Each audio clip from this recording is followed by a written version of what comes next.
anonymous letters. "Yes," said Poirot encouragingly as she stopped.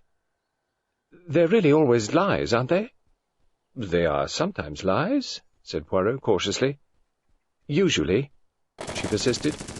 "I don't know that I would go as far as saying that."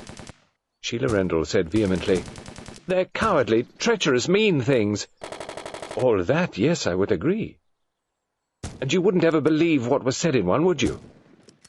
"That is a very difficult question," said Poirot gravely. I wouldn't believe anything of that kind," she added vehemently. "I know why you're down here, and it isn't true, I tell you, it isn't true." She turned sharply and walked away. Hercule Poirot raised his eyebrows in an interested fashion. "And now what?" he demanded of himself. "Am I being taken up the garden walk? Or is this the bird of a different colour?" It was all, he felt, very confusing.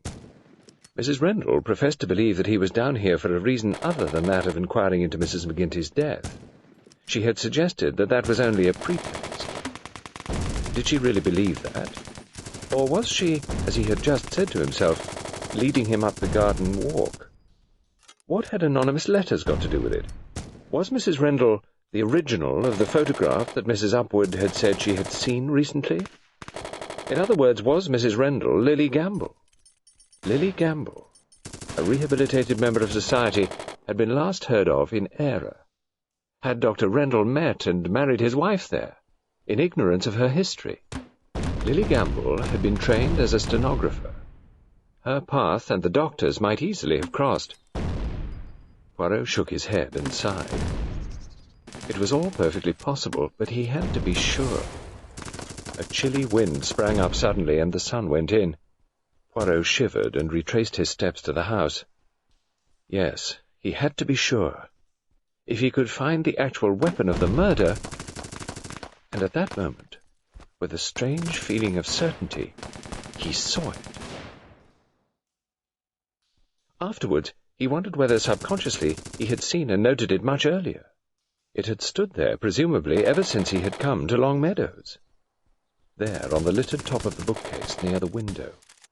He thought, why did I never notice that before?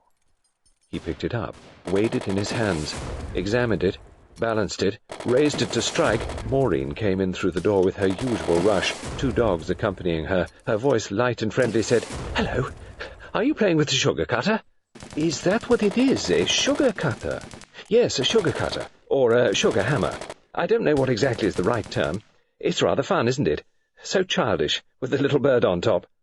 Poirot turned the implement carefully in his hands. Made of much ornamented brass, it was shaped like an adze, heavy with a sharp cutting edge. It was studded here and there with coloured stones, pale blue and red. On top of it was a frivolous little bird with turquoise eyes. "Lovely thing for killing anyone, wouldn't it be?"